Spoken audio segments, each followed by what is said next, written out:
محمد علی Canada میں settle ہو چکے تھے۔ وہ پاکستان کو پیچھے چھوڑ آئے تھے، تاہم جب انہیں جنرل باجوہ کا پیغام ملا تو وہ سوچ میں پڑ گئے۔ انرجی سیکٹر کے وہ ماہر تھے۔ پاکستان جن انرجی کرائسس کے چنگل میں پھنس گیا تھا، ان کا حل نکالنا ضروری تھا۔ ان پاور کرائسس کا حل صرف اس وقت نکل سکتا تھا جب اس ایشو کی جڑ کو پکڑا جاتا، جس کی وجہ سے پاکستان کا بجلی کا گردشی قرضہ 2000 ارب کا ہنسا عبور کر گیا تھا۔ دن رات مارک اپ الگ سے جمع ہو رہا تھا۔ پاور کمپنیز کو کوئی ٹینشن نہیں تھی، کیونکہ وہ ڈالر کے حساب سے بل وصول کر رہی تھیں اور ڈالر کا ریٹ روز بروز اوپر جا رہا تھا۔ جب ہر سیکٹر مہنگائی کے بوجھ تلے دبا تھا، پاور سیکٹر اس وقت بھی لمبی کمائی کر رہا تھا۔ اگر حکومت ان کا گردشی قرضہ نہیں چکا پا رہی تھی تو وہ بھی نقصان نہ تھا، کیونکہ مارک اپ میں روزانہ کی بنیاد پر اضافہ ہو رہا تھا اور کسی وقت ایک ہی حلے میں سب ادائیگیاں ہو جانی تھیں۔ جیسے 2013 میں نواز شریف کے وزیراعظم بننے کے 15-20 دن کے اندر اندر اسحاق ڈار نے ایک ہی دن میں ان سب پاور کمپنیز کو 480 ارب روپے کی ادائیگی کروائی تھی۔ کسی ایک کمپنی کا بل آڈٹ نہیں ہونے دیا، جو قانونی تقاضا تھا۔ الٹا اسٹیٹ بینک گورنر کو کہہ کر سب ادائیگیاں براہ راست ان پاور کمپنیز کے لاہور والے بینک اکاؤنٹس میں کروائی گئیں۔ اس پورے معاملے میں آڈیٹر جنرل آف پاکستان اور اکاؤنٹنٹ جنرل آف پاکستان کو ہوا تک نہیں لگنے دی گئی کہ کہیں وہ اس سارے غیر قانونی پروسیس کو روک نہ دیں۔ اور تو اور پاور کمپنیز کے بلز فوٹو کاپی پر کلیئر کیے گئے، جو ایک بڑی قانونی خلاف ورزی تھی۔ بلوں کا پری آڈٹ تک نہ ہونے دیا گیا۔ 32 ارب روپے کا لیٹ ادائیگی کا جرمانہ تک معاف نہ کروایا گیا، جو پاور کمپنیز پی دور میں اس شرط پر معاف کرنے کو تیار تھیں کہ انہیں یکمشت ادائیگی کی جائے۔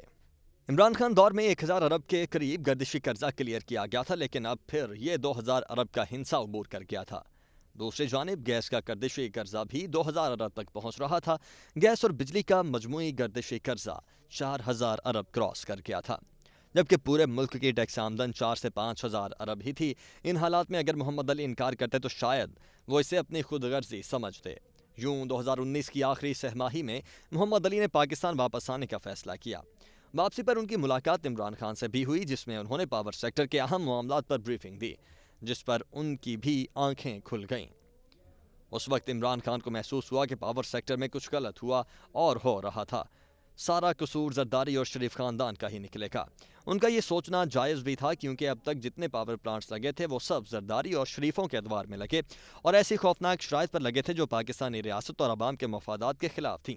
یوں عمران خان کو بھی یہ سوٹ کرتا تھا کہ ایسی انکوائری رپورٹ تیار ہو جس کی آزادانہ حیثیت پر کوئی انگلی نہ اٹھ سکے، اور شریفوں کا سارا کچا چٹھا بھی سامنے آ جائے، جسے وہ عوام میں لے جا کر دکھا سکیں کہ دیکھو تم پر 3 دفعہ حکومت کرنے والی پارٹیوں نے تمہیں کیسے لوٹا، اور یہ لوٹ مار ایک دفعہ نہیں ہوئی کہ اسے نظر انداز کر دیا جاتا، بلکہ ان حکمرانوں نے ایسا جال تیار کیا تھا کہ ان کی 7 نسلیں بھی کھاتی رہیں تو کبھی ختم نہ ہو، بلکہ ان نسلوں کی کمائی کا بندوبست انہوں نے ڈالروں میں کر دیا تھا، تاکہ گرتی ہوئی روپے کی قدر بھی ان کی انکم پر اثر نہ ڈال سکے۔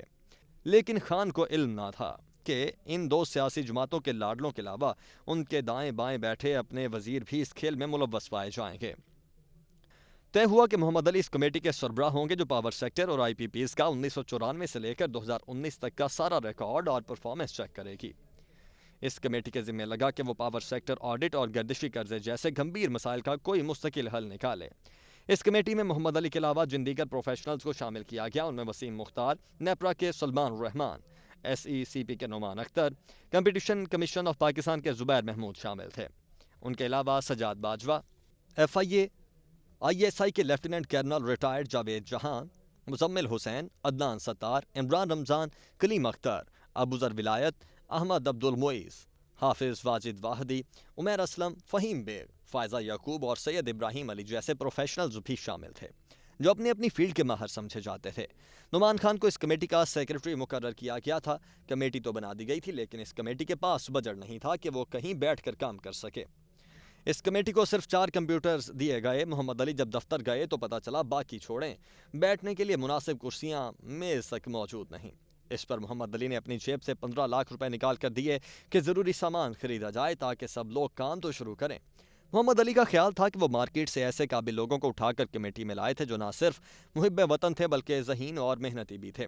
جنہوں نے رپورٹ کی تیاری کے دوران ایک ایک ایشو پر سخت بحث مباحثہ کیا، بلکہ ایک دوسرے سے شدید اختلاف بھی کیا۔ یوں جہاں اس رپورٹ میں غلطیوں کے امکانات کم سے کم ہوتے چلے گئے، وہیں کسی ایک فرد واحد کی کوئی غلط خواہش یا کسی پاور پلانٹ یا سیاسی حکمران کو سیاسی طور پر فائدہ دینے یا فکس کرنے کا امکان بھی زیرو ہو کر رہ گیا۔ ان درجن بھر قابل اور ذہین لوگوں کے درمیان بیٹھ کر کوئی کسی کو کیا فائدہ یا نقصان دلوا سکتا تھا؟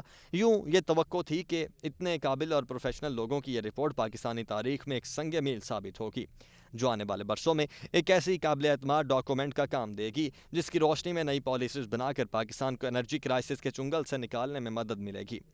اس کمیٹی کے سب اراکین دفتری مناسب سہولیات نہ ہونے کے باوجود دل و جان سے کام میں جٹے ہوئے تھے، کیونکہ انہیں علم تھا کہ اس رپورٹ کی بنیاد پر بڑے فیصلے ہونے تھے۔ پاکستان کے طاقتور ترین بزنس ٹائکونز پر ہاتھ ڈالا جانا تھا، پاور سیکٹر کو دوبارہ نارمل کرنا تھا، اور اس کا سارا انحصار ان سب کی ایمانداری اور محنت پر تھا۔ جب اس ٹیم نے اپنا کام شروع کیا تو چیئرمین کمیٹی محمد علی سے کراچی کے اسی بزنس مین نے رابطہ کیا جس نے ان کا نام قمر جاوید باجوہ کو ریکمنڈ کیا تھا۔ اس ٹائکون کا خیال تھا کہ وہ محمد علی، جس سے ان کی پرانی دعا سلام تھی، وہ اب لاہور کے اس بینک مالک ٹائکون کو فکس کرنے میں مدد کر سکتا ہے جس کا اپنا پاور پلانٹ بھی تھا۔ اس رپورٹ میں اس کے خلاف لکھی چند لائنیں اس کے پرانے بدلے کی آگ کو ٹھنڈا کرنے میں مددگار ثابت ہو سکتی تھیں، لیکن محمد علی نے انکار کر دیا۔ اس بزنس ٹائکون کی خواہش کو مسترد کرنا محمد علی کو مہنگا پڑا۔ چند دن بعد پتہ چلا کہ محمد علی کے خلاف ایک انکوائری شروع ہو گئی ہے۔ کسی نے ان پر الزام لگایا تھا کہ لاہور کے ٹائکون کے پاور پلانٹ کی کرپشن رپورٹ میں شامل نہ کرنے کے عوض انہوں نے ایک فارم ہاؤس میں رشوت لے لیا تھا۔ کینیڈا میں سب کچھ چھوڑ چھاڑ کر آئے، محمد علی بری طرح پھنس چکے تھے۔ جاری